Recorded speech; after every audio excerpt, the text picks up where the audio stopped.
What we judging? She was. We're judging. I'm gonna tell you what we're about to judge. She, of course, for those that don't know, was the host of First Take on ESPN for many years. The show that is hosted by Stephen A. Smith at one point, had Skip Bayless, other people over the course of the year. Shannon Sharp more recently. One of the biggest shows in sports history. Absolutely, one of the biggest shows in sports history. The flagship show at this point of ESPN, as opposed to say, pardon the interruption. She is an integral part of the show in many people's opinion, in my opinion as well. She left ESPN rather abruptly, about 3 weeks ago. There was speculation about why she left the network, but ultimately, that tea was hot, and I never touched it. Yep, that tea was hot. Don't think that I wasn't in the back channels trying to get a little dose of that tea. That tea was piping hot, but here we are. We back. And one of the things that came up was most recently the conversation about her contract, that she left because she was insulted, according to reports, at the amount that they offered her and what she was currently making, which was reported to be $500,000 per year. Which was what? The new now, offer? Is that was the new offer, or is that what she was making? That's what she was currently making. And whatever the offer wasn't significantly higher than that, wasn't sufficiently higher than that to make her stay. I don't know what the new number was. I don't believe it's been reported, but we know that she was making $500 according to the reports, and she felt like $500 was an insulting number, was unfair given what she's given to the franchise. We also know Stephen A's contract as well, which is an overall deal. It's not just for that show. But what does that have to do with anything? I'm just putting everything on the table because this is part. This no, it ain't. No, it is only because that's why some people are upset. I'm not saying it should or shouldn't be. I'm just saying we have a lot of information about salaries there. Let's get to it. One particular piece of information we had was Kendrick Perkins, and that might be a better comp. Kendrick Perkins reportedly was making $750,000 at the time that she's making $500,000. Oh. Again, I'm just laying out the facts that people were using to make the argument. I can't wait to hear everyone's thoughts on this. Yeah, that's why I want to give all the information and let people make their own decisions. And the question was, is she overpaid? Is she underpaid? Is she appropriately paid? It's hard to know without knowing any real figures, but if we're trying to compare, Kendrick Perkins does a lot more shows than just First Take. So it seems like she was making a respectable, first of all, $500,000 a year is a nice salary regardless. But that seems fair and appropriate. And we can't even use Stephen A because he's on ESPN night and day and night.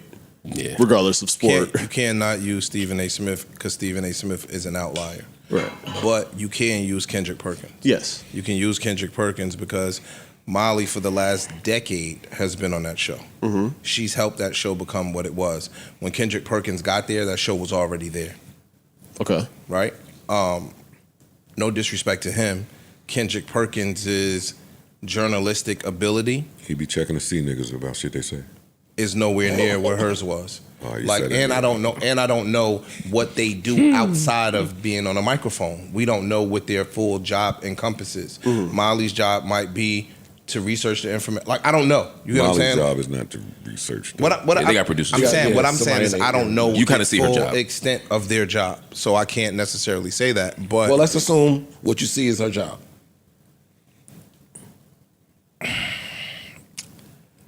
I think she was underpaid. What would fair look like? $1 million. What number would you no longer say she's underpaid? Maybe 800. Because again, you got to judge who your counterparts are. So if Kendrick Perkins is sitting right next to me and he's at $800,000, then she has a fair question asking, why am I not at $700,000? But he's on other shows, right? Yeah. I'm paid by this network. I'm on multiple shows on this network. That would justify me getting I don't know how many shows he's on. He pops up on the NBA show. Late night on the NBA sometimes. On Sports Center, yeah. But and broadcasts. And Molly is not just basketball. Molly's on that show all year round, lending to everything. Kendrick Perkins' primary knowledge is in basketball. Remember when Kendrick Perkins got into that some controversial stuff around the MVP award, Jokic, and he made some comments about race? And remember when he got into it with Charles Barkley about the past? In 10 years, can you think of one thing Molly Qerim's ever said? No.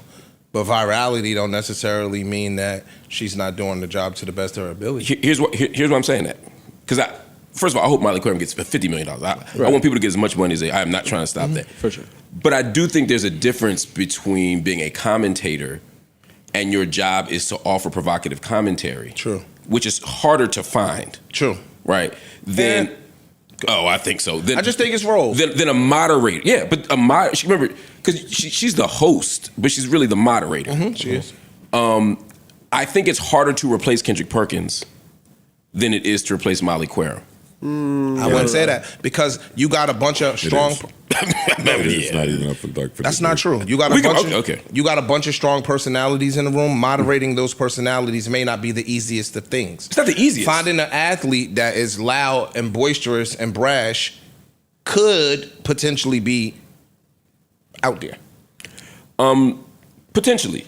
I think that, and again, I don't want Molly Qerim to make less money. I want to be clear about that. Again, I want everybody to get as much money as they can.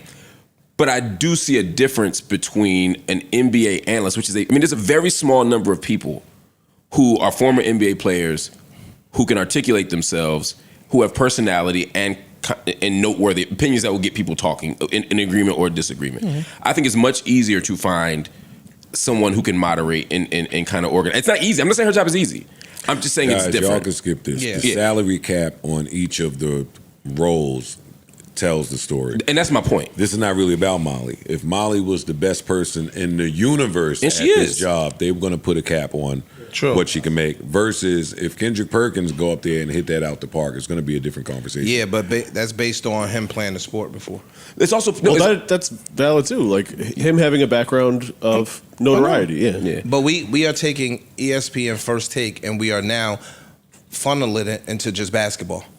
It's bigger than just basketball. True. So again, Kendrick Perkins Molly Qerim can't hold a candle to Kendrick Perkins' basketball IQ. He's been around the sport since he was a child. Mm-hmm. And let's take this off of Kendrick Perkins. You could bring any basketball player in. Say Jay Williams. Anybody. And talk X's and O's and all the other stuff that go along with that. The same thing you could do with Terrell Owens or Chad Ochocinco. Anybody that played the sport and lived the sport, of course they're going to have vast knowledge. But when you start talking about, this person is only beneficial in this one sport and I'm here for 365 days and I help build this ship from the ground up, that should, in my opinion, have some level of credence. I think it should too. And that's why I wouldn't mind paying her, like you said, 6 or 7 or 8. Or again, whatever the number is. I don't know what she was asking. Let's say she was asking for $700,000. I think it was a 7-figure deal. No, I'm talking about reports. I don't want to be hypothetical. I'm saying, according to reports, she was asking for a 7-figure deal.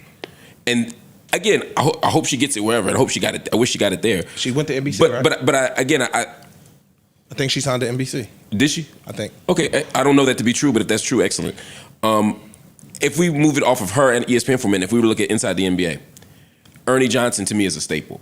Mm-hmm. He's the longest tenured person there.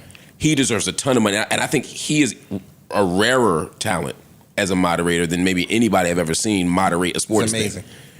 I still don't think necessarily he should make as much as the other 3 people up there for the same reason. New Joe Budden.